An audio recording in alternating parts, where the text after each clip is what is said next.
Screensavers. I'm Kate Patello. And I'm Leo Laporte. So you are. And thanks for joining us today. Coming up in today's show, feeling anxious about who's doing what to you over your internet connection? Yeah. Is being pinged dangerous? Is it causing you a pang? Ping pang. Walla walla bing bang. Stick around to find out. Also, folks, clear up some hard drives across America, groaning in fear as we fill them up again with this week's top downloads. Chock full of surprises, as always. You Josh. Then later, you Leo. play with sound and video and intel. Finally, today's Fresh Air. Hey, before we check out today's topic for the chat room, let's see what the final results of our last poll were. Would you pay $1,000 for a PlayStation 2? 24% of you are early adopters who want to show off. 76% of you beg to differ.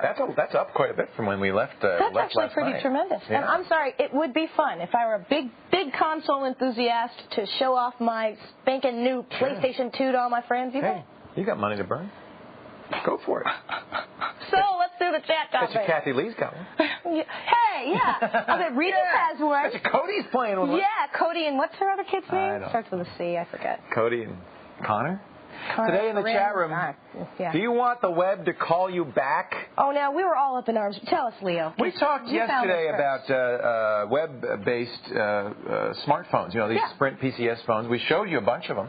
Comes out today that when you go to a website on one of these, now it's not on all of them, it's only on the Sprint-based ones. When you go to a website on the Sprint-based web surfing phones, you know, when you normally go to a website, the website can retrieve your IP address. Sure. When you go on one of the phones, they can retrieve your phone number. Dope. So the problem is now, if you go to a site that's a direct marketing site, let's say, I'm not going to pick on anybody. Let's say you go to, you know, I don't know, CD Now or somewhere, and they could call. You go visit the site, you look around and then you leave without buying anything. They could actually literally call you and say, "Hi, we saw you were at our site earlier. Now we understand. You didn't buy that Bruce Springsteen album. Can I interest you if I take a buck off?" Now, buck off, Leo. Take a buck off. That's what we say. Right. That's a bad idea. We said Don't you that's a think really that's bad terrible? idea. Now let me tell you something else. Bell Atlantic has set it up. They do the same thing. Yes. But they change your phone number. They don't send out your phone number. No, they don't send out your phone number. They alter it just slightly so it's a different phone number. Yes, it should be. That goes sending out to the I'm whole called. I played with that phone. You know, I took it home. Yeah. I played with that phone, wrong? and I felt used. I felt used because I surfed to a bunch of sites, and they know that phone. Unfortunately, it's not my phone, so they'll be calling CNET next week when they review the phone. Ha ha! Ha ha, CNET. That's right. They'll be calling Cassidy Gifford, Kathy Lee's other kid. That kind of explains why I kept getting calls for Walt Mossberg all night. Hi, is Walt there? We're calling from Amazon.com. And you're like, yeah, he'll be right here. Hold on. Isn't that weird? Don't you think that's terrible? Maybe not. Maybe you would like, you know, there's some advantages. Okay, name one. Now, okay, let me see. I feel the pain of a website that needs to be able to identify where people are coming from, right? Right? Yeah, Can we try? No, there's no advantage. Did you know that Kathy Lee Gifford was born in Paris? Was she? I just thought I'd share that with you. August 16th, 1953. How the heck do you know that stuff? Because I'm psychic. You are so weird. She's sitting at home right now. through that earpiece? They're talking to her again. Did you know she went to Oral Roberts University? Did you know that? I'm psychic. Somebody's reading Kathy Lee's bio online and feeding it to you. No. No. Take the web poll. Screensavers.com. You're not telling me anything. Let me turn it up. Maybe they were telling me something. See? Did you miss it? Maybe they'll tell you when Frank was born. She's married to a guy named Frank. She's leaving the Regis show. So if you want to tell those people to bug off, go away, don't do it, click on the talk back feature after you take our web poll. Now, I predict... Take your buck and go away. Yeah, right. You know? I predict, and it actually wasn't me, but Ken, I think our producer predicted this. As soon as this becomes public knowledge, Sprint will immediately change this. Oh, that's just, I mean, come on, talk about a red flag. Do you think it's the screensavers that make that happen? Yeah, Remember we talked about the processor IDs with the Pentium 3, and we squawked, and then next day they said it was going to not be the default. Remember that? Remember that when Yahoo bought GeoCities and they had that thing that they said they own all the content? We squawked about it? Yep. They backed down. Remember the GIF thing? When they said that Unisys service tried to charge people for using GIF? They backed down. You got power. You got power. You could change all this. You let us know what you think. You can also phone us, 888-989-7879. They're listening out there. They are. Chat with us, chat.zdnet.com. There's probably a stealth Sprint representative in the screensavers room right now. There they are. There they are. Hey, you know how you get to talk to Shannon and Kevin, don't you? How? You get to do that by clicking on the Netcam Cineplex. And is that a do-rag he's wearing? What is that? he's got a backward baseball cap on. Okay. Hey, hey, that's my phone. Hey, Give me that. he's calling Amazon.com and saying, can I get a buck off? This is Leo Laporte. I'm ready for my buck off now. Anyway, of course, it's the Netcam. You got to have a Netcam to do that. Netcam Cineplex. If you call on the phone, you get to talk to Kevin, and otherwise you get to talk to Shannon. And remember, if you peer via the phone on the Netcam, you get that coveted Screensavers magnetic picture frame. And look at this. Roy Rogers today. No, it's Ken from Las Vegas, Nevada. Very dapper looking. Doesn't he look nice? Bolo. Nice bolo, actually. Yeah, I grew up in nice. New Mexico. Everybody wore bolos instead of ties for the long time. I love bolos. I wear bolos all the time. Many people don't know this, but I dress. You could testify to this. I dress totally Western, and then I put this as a costume on, basically. Get your picture on our fridge by sending it to the screensavers at ZDTV.com. There, Bucky Laporte. Just make a fridge picker. The subject line. And now, please, let's take a call. How about it? William joining us on the ZDTV Netcam Network from Fort Smith, Arkansas. Hi, William. How you doing? We're doing pretty good. Doing all right. All right. What's All up? right. Oh, he's lying down. Are you reclining? No, I'm just kind of sitting back a little. All right, here, wait, hold on. Leo, come on back. We're going to get comfy while we talk to you. So what's up, William? What's up there, William? Well, I've noticed here lately my A drive keeps reading while I'm doing other things. All the time, or just once in a while? Just whenever it wants to, seems like. Well, I have a question. Do you often, or have you often, saved to your A drive? No, I've never used it, actually. Okay, the reason I mention that is if, for instance, you're working in Word and you tend to save first to your A drive, Word, when it's doing auto-save and stuff like that, is going to look to the A drive if you use it a lot. So that's one thing that can make it check a lot. But you're saying, no, you've never used the A drive. No. Okay, this is antivirus checking the A drive. Could be. There are a lot of little gremlins that could be checking the A drive. Another thing to look at is the Start Run menu. Check and see if you've got anything A: in there. What happens is Windows is kind of stupid, and if you do ever reference the A drive, just as you're saying, not only from an application but even from Windows itself, it will for some reason, we've seen this happen from time to time. Just remember it, and you have to clear the Run menu. You have to clear your document. What I would suggest is clear all these menus and see if that helps anything. Did you run a setup off of your A drive or anything? Yeah, if you installed off an A drive. Yeah. Or, as you point out, it might be a program like your antivirus that's checking.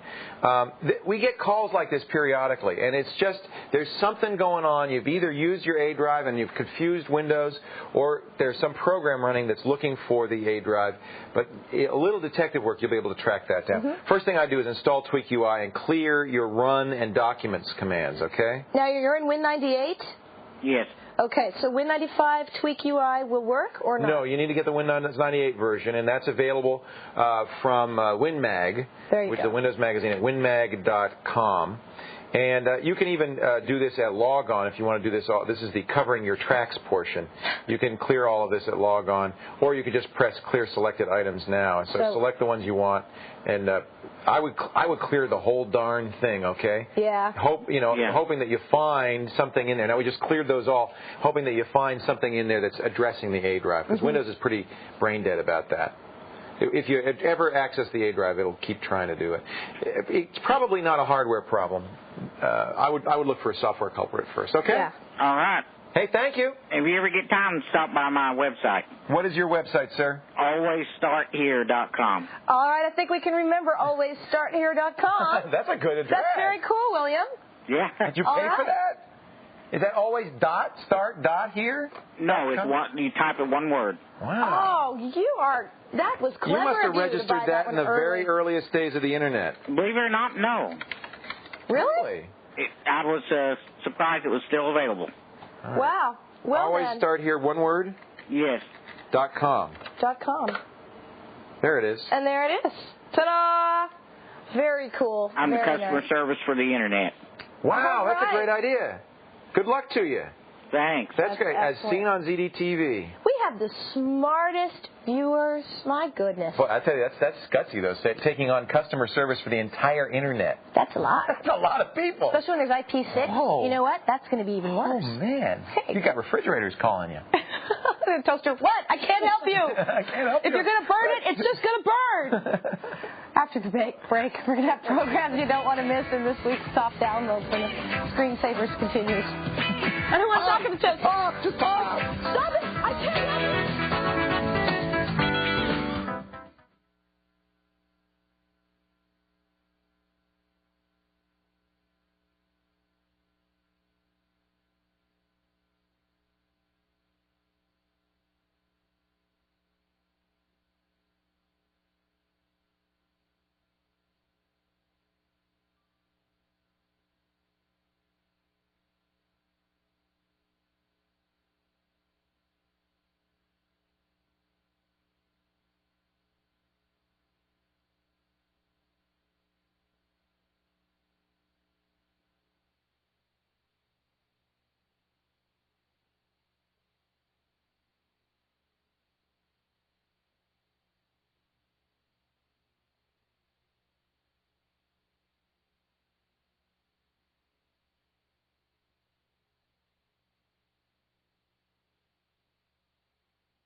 Ladies and germs, courtesy of the ZDTV software library, it's presenting this week's top downloads. And at number 5, WinZip, the 32-bit version.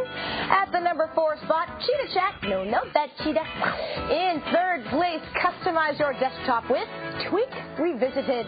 The runner-up, the ever-popular graphics program. You know what it is, PaintShop Pro. And the top download for the third consecutive week, just for variety, Gozilla. Download any of these programs from the ZDNet software library at hotfiles.com. Let me recommend that Tweak Revisited. Oh, yeah? Excellent. Cool. Yeah, it's stuff that Tweak UI doesn't do. Additional stuff like changing the browser title bar, stuff like that. Really nice. Changing the registered users, stuff like that. Really great. Cool. Highly recommend it. And a new, different download, even. Yeah, one that's not been on the list. One that's not been on the list. Corey joins us on the phone from Gautier, Mississippi. Hello, Corey. Hi, Corey. Hi, Kent Leo. How's everything going? Fine. What can we do for you? I networked, I built a second computer from a bunch of old junk parts I had laid around the house. Good man. Cool. And I networked them together. And I have a network card, and the network card has 10 base 2 and 10 base T on the same card. And right now I'm using the 10 base 2 with some old coaxial cable. Right. And I wanted to know, I was not moving it, getting a hub and then using 10 base T instead. Would I notice much of a difference in speed? Oh, in speed? No, they're the same speed. They are? 10 base T and 10 base 2 are both 10 megabits. The 10. The 10. Now, the thing with coax, 10 base 2 thin net, it's thinner. It's a thinner cable. It's only 2 wires, and it can be much longer. It can be like a 185-foot cable. 10 base T is thicker. It's twisted pair, and so that can only go about 100 feet. Isn't that limited, right? yeah. I don't know what the actual... It's much smaller. The Cat5. disadvantage of the coax is you have to terminate it. You know, you have those weird plugs at the end of it, and the other advantage is longer, and unlike with twisted pair where you have to have a hub and it's a star configuration, you can have a circle configuration with coax. But then think about that. Then you've got a serial connection. And That's isn't it right. like what happens when one of your ports goes down? That's right. Then the whole thing. Well, it won't be a problem if a port goes down, but we used to have this problem in the office where people would, instead of, if you want to unplug a machine, if you remove the T and just leave it there. It will keep the connection will be continuous. But if you unplug either end of it, you bring the whole network down, right? Right. Because it's serial. Old Christmas lights. Yes, Same kind exactly of like idea. Christmas lights. So it's simpler in configuration. You don't have to have the star configuration. You can save money on a hub. You can go farther. Speed's exactly the same, but 10 base T is much more common, and you'll find most cards nowadays don't bother with the 10 base 2. It's kind of old-fashioned. I used 10 base 2 for years, and most businesses did. But boy, IT people hate it. Yeah. Well, and usually when you get a lot of computers, you don't want to have that kind of circle configuration. No. You want a star configuration. It gives you much more flexibility, and it's just more reliable. And contractors today who are actually wiring homes for the internet are all using Cat 5, which is 10 base T, the same thing. So what are you going to use it for? How many machines? What's your setup? I have 2. But see, that's another advantage. He doesn't have to get a crossover cable. He can just connect those two with the cable. Yeah. If you were going to connect the two together with 10 base T, you'd have to use a specially wired crossover cable. But that's easy. It costs like $2 and you connect them. Boing. Yeah. Or you make it yourself, which is also not that hard. So if you don't mind buying a hub, I'd say go to 10 base T. But if you don't want a hub and you're just going to add another computer, stick with the 10 base 2. Go for it if you've got it, sure. Yeah. But just remember that if you're I going have some old cable I'll send you. Oh, there you go. It's not very scalable. I think that's our point. So that if you want to add more machines to your network as you go, you may want to move up to Cat 5 10 base T. But for just 2, use your 10 base 2, you're fine. Use the coax. Did we confuse you? No. That makes sense, doesn't it? Yeah. You see the pros and cons? Yeah. All right. All right. Hey, thanks. Corey, any relation to Corey Gifford? Cody, I believe. Cody. Oh, see, there you go. Corey, Cody, and Cassidy Gifford. Oh, there's a Corey? Is there time enough for another question? Sure, why not? What the heck? Okay. If you're going to ask us what the other Gifford kid is, just forget it. Yeah, What is the 60 other seconds. question? Go. All right. Well, my other question is on my network, only one of my computers, excuse me, my main computer has 2 CD-ROMs in it, a burner and a regular CD-ROM in it. Right. And I wanted to know if there's a way that I can use on the other computer that doesn't have a CD-ROM. Yeah, you can share it. I know I can share it with file and print sharing, but the other computer doesn't really detect it as an actual CD-ROM. No, you don't use file and print sharing. Yeah, you would look like a hard drive, wouldn't it? There's actually CD-ROM sharing software. There you go. Now, again, this is a case of where we used to do it in Novell Netware, and you use it, and it would cost you a lot of money, and you use their proprietary CD sharing software. Let's go out and take a look, David, and see if we can find some CD sharing software for a network. I'm pretty sure I've seen shareware CD software. I'm sure there has been, because we've been known to run one copy of Office off of one CD that's shared. That's right. That's right. So. And it's a little different. If you share it, it's going to, as he says, look like a drive, which means you can't swap them in and out and stuff. And there is special software for doing that. I'll tell you what, Corey, we'll take a look for it, see if we can find something for you. If we do, we'll put it in our show notes that we send out after every show. All right. Okay. Coming up next, more computer help and Campaign 2000 coverage when the Screensavers continues. What?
place for more information on what's on this here show. So we say subscribe now to the Screensaver show notes. All the answers, all the links for every live call we take on the program, from Leo's bleeding fingers to your inbox.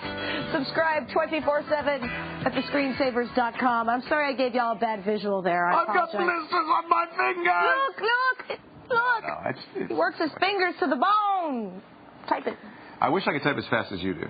Well, maybe. But if I could type as fast as you, I would be typing faster than I think. And I don't think I could do that, so. I don't know. You'd be surprised. It's kind of a zen thing. I type as fast as I think, which is like this. I think. Andrew joins us. With your fists, right? On the ZDTV Netcam Network from Monroe, Michigan. Hi, Andrew. Hi, guys. How's it going? Good. How you doing? Good. Okay, I got a question for you guys. All right. Okay. We're going to format our hard drive soon because we download so much junk from the internet. From the top downloads, because you listen to me every week. I do and that. now I format weekly, practically. Yeah. Anyway, we want to know how to back up our address book and all our old email messages in Outlook Express. You can export those into a file, actually.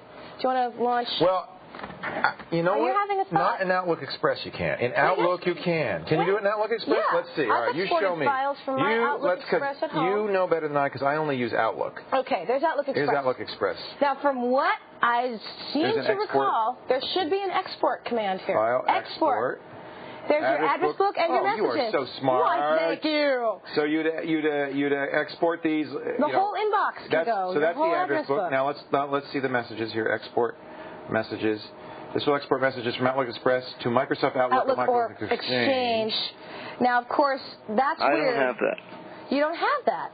Because I don't think so. I'm going to show you another option. Okay, good. Come up with a better one for mail. There's a program guy wrote, because basically this comes up a lot. Yeah, Outlook will export to file. And Microsoft didn't do a very good job, frankly, of doing this. Even if you can do it, which you obviously can, but you also saw that there was some sort of problem here.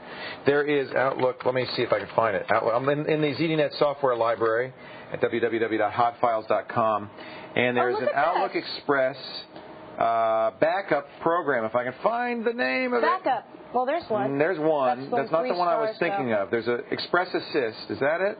Back up your Outlook Express folder. I think this Surely is it. That's it. I think this is it. Only 3 stars, but I've used it. Huh. It says a wizard allows you to select your inbox, outbox, address book, Explorer, favorites, and more. That's great. What you'll probably want, it's compressed into a single zip file, and that's one issue that is a big one with the Outlook because Outlook Express, because unlike Outlook, which has it all in one big file, Outlook Express stores each folder in a separate, each mail folder in a separate file. So you may have dozens and dozens of them in your mail folder. So this is the easiest way to do it. It'll compress it and put it in a single file. You would then put that on a zip disk or store it in another hard drive, burn a CD. There you go. And this will allow you then to restore it. It is shareware, $30, but it's free for 15 days. Yeah, and it works for the first 15 days. Works fully, so that gives you enough time to make the transfer. Good, so Will it back up my Hotmail messages too? No, but you don't. Hotmail is stored on the server. You don't need to. Well, actually, if you downloaded them and deleted them from the server, I believe it would. It backs up all the folders. That's what I did. Yeah, those Hotmail folders just are regular folders once you do that. So if you've downloaded and deleted from server so that you have it offline in a folder on Outlook Express, I'm pretty sure it will back those up. I haven't. That's a good question. I haven't tried it, but it should because it's just another folder. Yeah, because we were asked if Hotmail could set up as a folder in Outlook, and we figured that out. So. Yeah.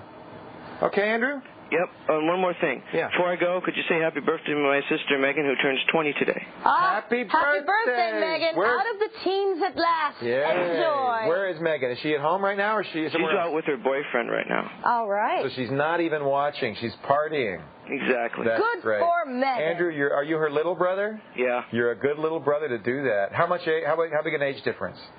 5 years. Wow. All right. And you guys get along? Pretty much. That's cool. Did she beat you up when you guys were on? Not anymore. Yeah. I bet he's bigger than her now. There you go. Hey, thank you, Andrew. Thanks. Take care. Andrew. Bye. Bye-bye. Folks, don't start flipping. Still to come on this very show, we got some great stuff. Avoid the heartache of attack on your computer over the internet. We're going to talk about ping-pang. Walla walla bing bang. Also, more answers to your toughest computer problems. Plus, Intel has a couple of new ways to play with sound and video. Can I hear that again? As the Screensavers rolls on. Bing. Ping. Bang. Ping.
Lizzie. Back to the Screensavers. I'm Leo Laporte. I'm Kit Botello, yeah. Yeah. Thank you for joining us. Now's the time on Screensavers where we dance. Today in the chat room, do you want the web to call you back? Heck no! Well, you might get a call if you use Sprint's wireless web technology. Now, go ahead. We showed this yesterday. Yeah. And we did a great big review of it. We neglected to mention one thing because we didn't know. It just came out today. Some web guy, a guy who runs a web page, was noticing. He says, you know, most of the time on my log I get IP addresses. But look, when these people, I'm getting phone numbers. What is this? He figured out that when you surf to a website using your Sprint web surfing telephone, it doesn't leave your internet address. It leaves your phone number. Oh, man. You're in the log, your phone number. That is really bad. Let's say you go to a site that's selling something. They could call you back. Hey, I saw you were at our site today. I think you really ought to take advantage of that Ginsu knife special. We'll throw in a rotato with that CD. What do you think? Take the web phone, screensavers.com. We think it's creepy. Call you back. Should it call you back? While you're there, of course, click on the talkback feature. What should they tell us if they click on the talkback feature, Leo? They should tell us, no rotatos! Ever! Ever? No, I like the rotato. But you got to have two, one for meat and one for vegetables. Very important. So you can cut curly meat? Never mix rotatos. Curly meat fries? Curly meat fries in seconds. All right. Well, I hear we're gonna have our own rotato right here, our own show tomorrow night. You can also chat with us, chat.zdnet.com. That would be the chat room. That would, in fact, visit us at. be Now let's get to our next caller of the day. Craig's on the line from Gibraltar, Michigan. Craig, you're next on Who Wants to Be a Millionaire? Oh, boy. Oh! All right, Craig. Hi, Kate. Hi, Leo. How you doing? Good. All right. Is that your final answer? Yeah. Okay. I was going to try and come up with some lame trivia question. I'm just failing. Which of the following was not a member of ABBA? Mr. Pibb, Benny, or Bjorn? Oh, this isn't fair. I'm not that old. So what's your... just both of us. Yeah, I don't remember having. Oh, and that's your final answer. Well, I'm sorry you lose. Thanks for calling. Next. Oh, no. Craig, what's your question for us? I had a question about video cards and their feature connectors. Yes. Can I take two video cards and connect them together using their feature connectors? And if I did that, would I get better performance out of my card? No. The feature connectors. Yes. What's he talking about? You know, well, a lot of cards don't have these anymore. It comes back to the old days. You'd have a card and you'd have a connector on the card itself. And the idea, originally those were used to enhance the card with TV tuners. Oh. MPEG decoders, that was very common use. By the time we got to things like Voodoo cards, Voodoo 1 and Voodoo 2, people weren't using this feature connector anymore. They were just doing a pass-through, which isn't as good, by the way. A feature connector would be a better way. Really? But you have this idea that you could take, say, a TNT card and another TNT card, connect them together, and somehow magically have it double the speed of your... Oh, no. I'm sorry. Now, we did have dual Voodoo 2s. That's something else I heard about. If you put two together, you could get double the resolution. But those were working in, they were working in SLI mode, which meant that one card would write one line, the other would draw the next line, and they would each be drawing alternate lines, so it would look smoother and faster, yes. But in terms of just two different random cards coming together and therefore giving you a beautiful picture, most of them don't work in SLI mode now. No, nobody else except Voodoo does that. SLI was a feature of the... Huh? Could you do that with the Voodoo 3s? No. It was a feature of the Voodoo 2 chipset. Voodoo 3 is, in effect, doing it. Now, here's an interesting thing that's coming back in kind of some odd ways. ATI's Rage Max, M-A-X-X, has two Rage 128 chips. They're not using SLI, but they are working in tandem. They're alternating pages, not lines. Okay. And now Voodoo is going to, 3DFX is going to bring it back. The Voodoo 4 is a brand new chip, very fast, neat chip. The Voodoo 5 is two Voodoo 4s. Doing SLI. It's back again. On one card, like the Obsidian card we had for the That's exactly right. But in each of these cases, those chipsets are designed specifically to do that. It has to be designed. You couldn't just take a random arbitrary card, combine it, make two of them, and have it somehow be faster. They have to know, they have to say, you do that, you do that, you do that, you do that. And if they don't know about that, you're just going to get a muddle. So in theory, if I had two of the same card, I could connect them together? No. Only if it's a Voodoo 2 or a Voodoo 2. Or Voodoo 2, meant to double your picture. Otherwise, two video cards will give you, two monitors that you can spread out over Windows 98. But that's not what you're looking for. Unless you have a Voodoo 2. Yeah. Oh, except when you have a Voodoo 2. Right, you could do it then. Right. Okay? You get the message? It doesn't work with anything but a Voodoo 2. what he said. Only calmer. Okay?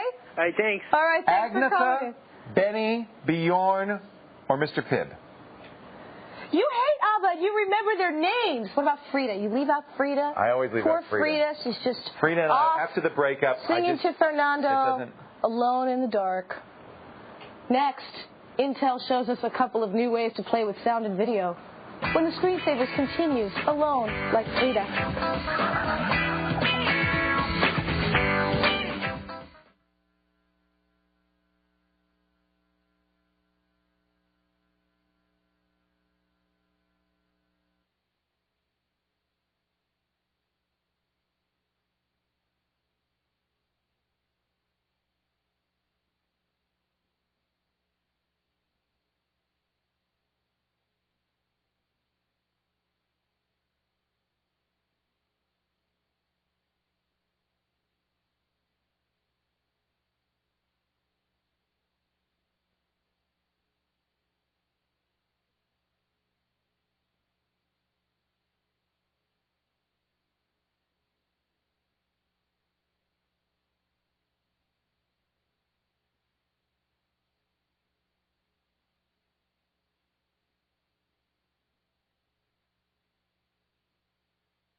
We just can't tell you enough that the Screensavers.com is the best place for more information about what's on the show, so we'll just tell you again. Screensavers.com is the best place for more information on the show. Hey, take this week's Super Geek Challenge about how the Internet works. All at the Screensavers.com. Congratulations to Eric from Beaverton, Oregon, the winner of yesterday's Super Geek Quiz T-shirt or cap giveaway. All right, hey, make sure you fill out the form after you've taken the quiz. There you go, for your chance, nice catch, to win. Now, as we promised, here's Suidas with the new sound morpher and movie creator from Intel on today's Best Gear.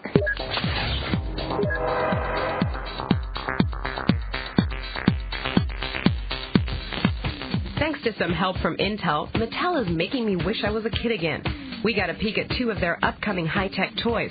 The first targets young sound engineers in the making. This is the Intel Play computer sound morpher from Mattel. It consists of two parts, the actual sound recorder, which is here, and then the software, which lets you do these amazing things. We're in the live mode right now, and this lets me warp my voice and add all these effects to it. So this is what it sounds like in rubber band mode. Now if I want to switch to another effect, do I sound very evil? Cool stuff, but that's just the tip of the iceberg. The sound morpher also includes editing features, so you can record Mom's favorite question, Johnny, did you do your homework? And with a couple of clicks, transform it into something entirely different. Johnny, don't do your homework. Kids can also create animated characters, and then, using a text-to-speech feature, make them say anything they type. The animation can be sent as a self-contained executable file in an email to their friends. Away from the PC, kids can record up to 4 minutes of sound on the morpher. This nifty toy will sell in the affordable $40 price range. Now, how about something for the budding filmmaker? This is Intel Play's digital movie creator. It's a hardware-software combo. We've got the software loaded up here, and the hardware is a camera. It's a dual-mode camera. It takes both still and video. Now, you can use this separately from the computer, and when you're doing that, if you carry it around with you, you can take up to 20 stills and 8 seconds of video. That's not very much, but when you're on the computer, you've got unlimited video that you can record. Resolution on the camera is 352 by 288. Not exactly high quality, but for the kids, it should be fine. A time-lapse feature is sure to please, and the motion detector mode will help kids capture video even when they're not around. Once kids have shot their scenes, it's time to edit the movie. They'll first need to drag and drop the clips to the storyboard. Then they can spruce up the piece with all kinds of tools, transitions, effects such as explosions, music, and even scrolling credits. The only thing left to do now is email the movie to all their friends, and of course, all the Hollywood studios. The Intel Play digital movie creator will sell for $100. So I remember you saying that, the only thing you would do, you'd rather contemplate your Australian spoon collection than actually listen to Up. You can get your new fresh gear every weekend afternoon at 12:30 Eastern right here on ZDTV. Tell them, Here's an email from Rick in Iowa City, Iowa. He asks, I recently installed Zone Alarm on my PC and it was receiving ping requests from several portal sites, Yahoo, Alta Vista, and Lycos. So does it make any sense that these sites are going to be sending out pings, or is it more likely that somebody is spoofing those IP addresses? What to do when a site pings you, ping pang? Well, the screensavers continues.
From Rick in Iowa City, Iowa. He asks, I recently installed Zone Alarm on my PC. I've been getting ping requests from several different portal sites.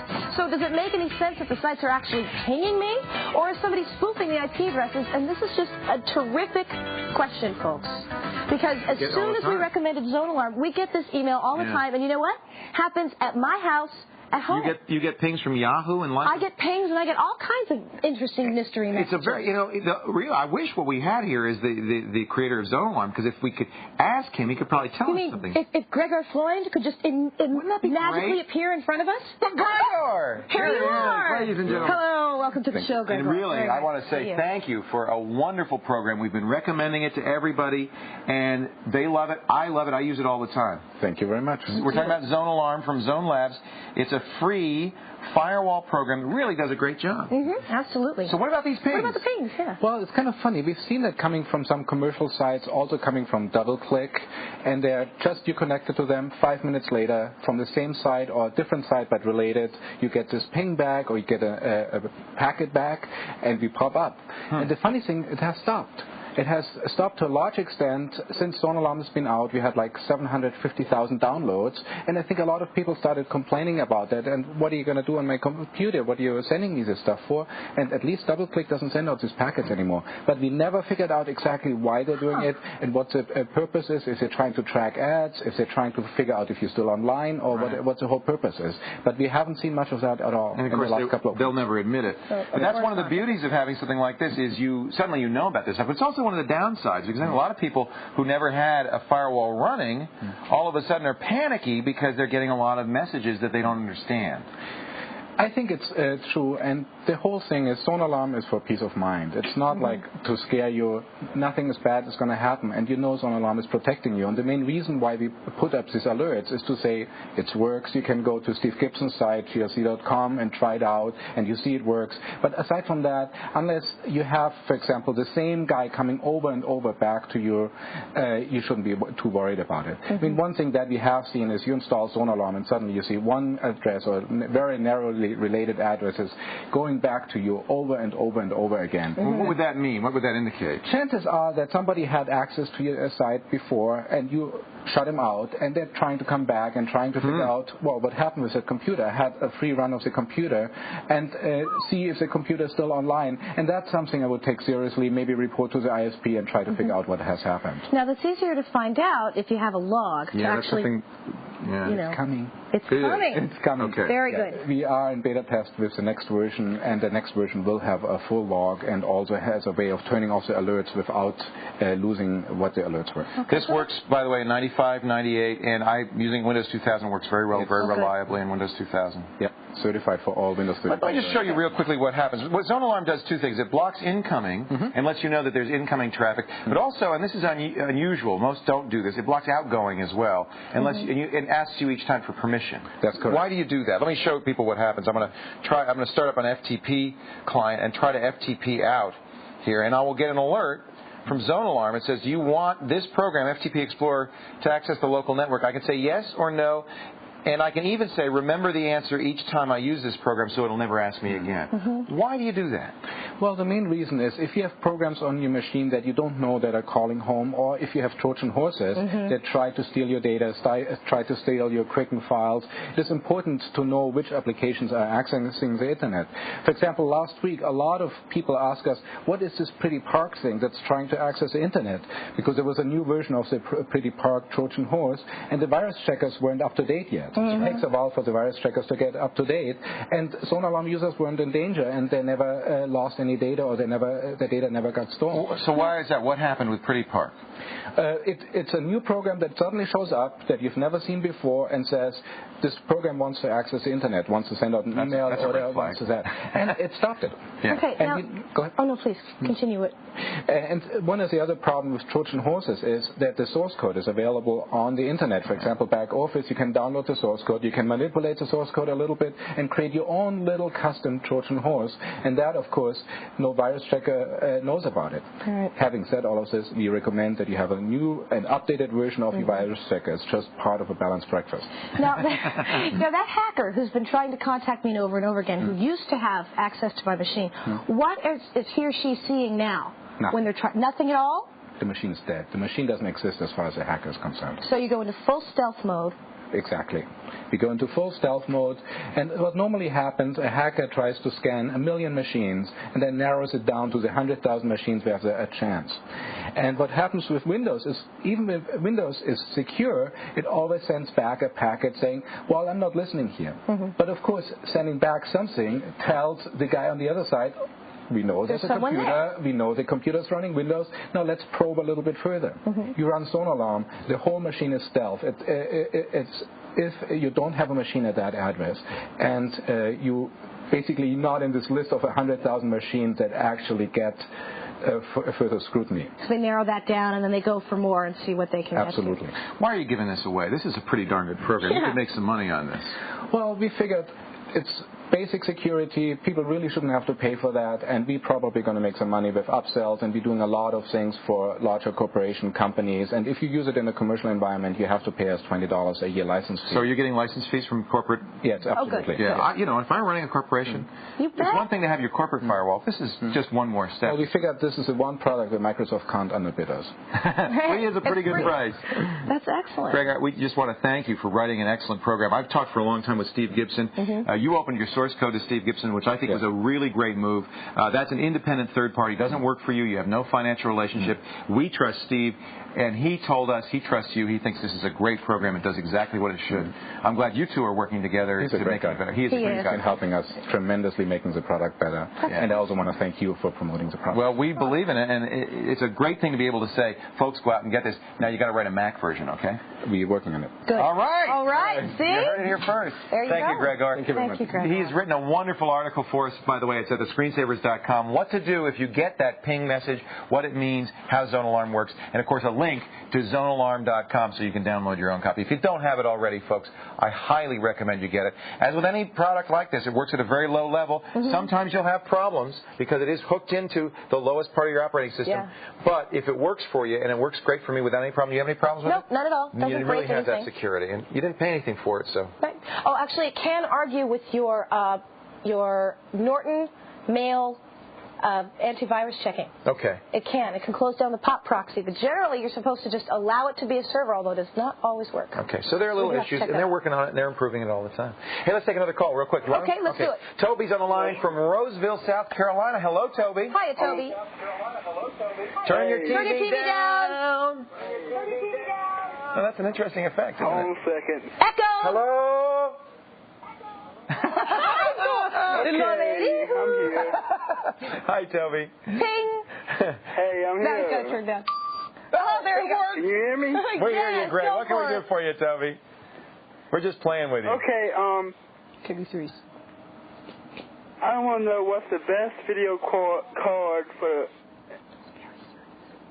and the best price. You don't have a lot of money to spend, but you want to play games? Yes. Yes. Okay. Well, off the top of my head, I'm going to say the Voodoo 3 2000. Yep. That card right now is an excellent accelerated card, and it's about $80. It's not horrendously expensive. If you want to move up to a Voodoo 3 3000, that's going to be about $105. I like that a lot. You can also get now a TNT2, not the Ultra, but the original TNT2. Good shit. Another great card for under $100 if you shop around. Look for one, though, with 32 megabytes of RAM. You might have to shop a little harder. There's lots of Vanta cards out, which are 16 meg TNT2s. I'd like the 32 meg because then you get 32-bit color. Good. But those are two excellent choices. And you know what? I think Is that the Voodoo 3 2000? That's right. That was a super top-of-the-line card. When it first came out, we were beside ourselves. Yeah. With how fast that card was. You know what? That is every bit as fast. Remember we had the Ultimate Gaming Machine with an SLI card. Yes. We had the Obsidian, and it was giving dual us Voodoo 2s. that Voodoo 3 2000 is as fast as the dual SLI card that we spent, I don't know, $1,000 on. Something like really, that. really expensive. For $89. So that should card, work I'll for put you. it this way, Toby. The card's too fast for you. You should probably get a slower card.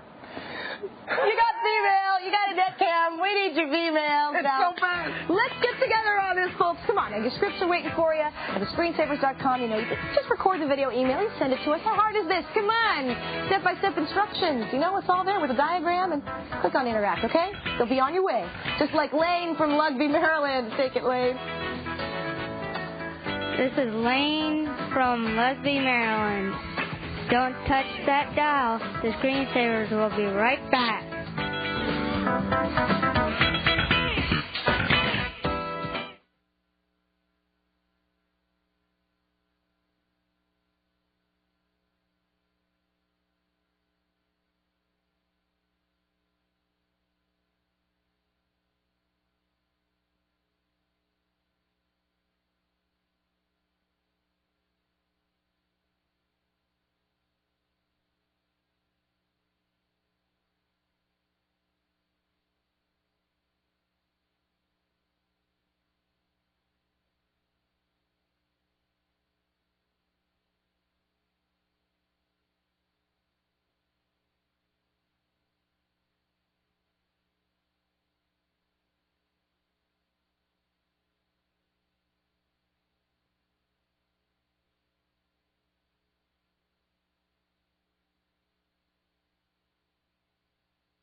see the screensaver. Take a peek up there on your screen. If you want to know how many of you want the web to call you back, well, a mere 7% of you want the web to call you back. The rest of you beg to differ. TheScreenSavers.com. You've got 24 hours to go in there and vote. Now, I'm wondering, those of you who clicked yes, are you lonely? Is that what it is? I mean, yes, I want the web to call me back. Please. I just know, click on the talkback, because sometimes I ask folks to do this. Like, if I have no idea why you would vote that way, tell me, and I'll go in and read the talkback so I can find out where you're thinking. Button. Is that what you think? That they're so lonely that they click the wrong button? Please call me. I'm sorry. Here's Brian writes. Oh, wait a minute. This one's for you. He says, Kate, hey Kate. He wants to know if this is you answer it. I don't want to answer it. It's for you. Hey Kate. Hey Brian. Bad news. I just found out my phone company won't have DSL in my area for 6 to 12 months. Wah. This leaves me with my cable modem. Oh, yay. Geez. Sorry. What's your problem? Good news is my cable modem two-way, doesn't tie up a phone line. That's the good news. The bad news is my download speeds range between 1K per second and 20K per second. That's pretty slow. Yeah, now I'll tell you, when I first got my DSL, I was getting 1K to 20K for my DSL. And there was one special window in RegEdit. It was the default receive window. Don't ask me why.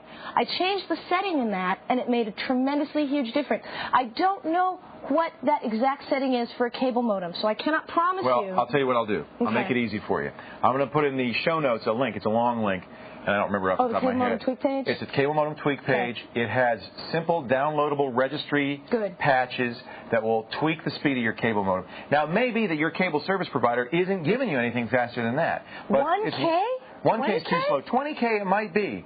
20K is not, that's fast. Remember, that's actually pretty good, 20K. That's not too bad, and it maybe that's all they offer. You should ask them, what am I supposed to be getting? Now, I have to say, 20K per second, I usually get 300 to 500K a second. So that's a count at my cable modem. So, but again, implementations vary, and they may not be offering more than that. So you ask them what you're supposed to get, but I will put you, give you that link, and then you can tweak those things. If you don't subscribe to the Screensaver show notes, quickly, just go to the website, thescreensavers.com, and subscribe. You'll get it tonight. I'll have the details. Because you'd be amazed that your MTUs might be set wrong because your whole computer is set to be a dial-up, right? Well, so you had iSpeed on it. I'll give you a good example. Internet connection sharing is misconfigured.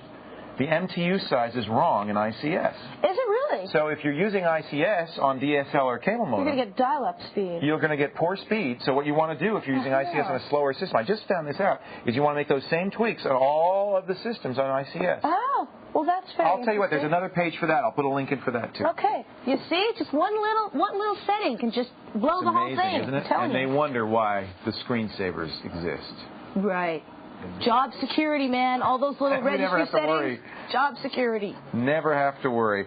Okay, I watched the show and ran Shields up when first broadcasted. Everyone I know has the same problem. We all have port 139 open. That's right. Everybody does. It's Windows. I followed the info, checking BIOS. What gives? We can't all be wrong. No. You never can turn off port 139. That's the port that's open when you're on a LAN. When you acquire, port 139 is always open. You can't close it unless you use Zone Alarm. Hey, that's it for this edition of the Screensavers. I'm Leo Laporte. I'm Kate Patello. Thanks for joining us. See you next time on the Screensavers. Bye.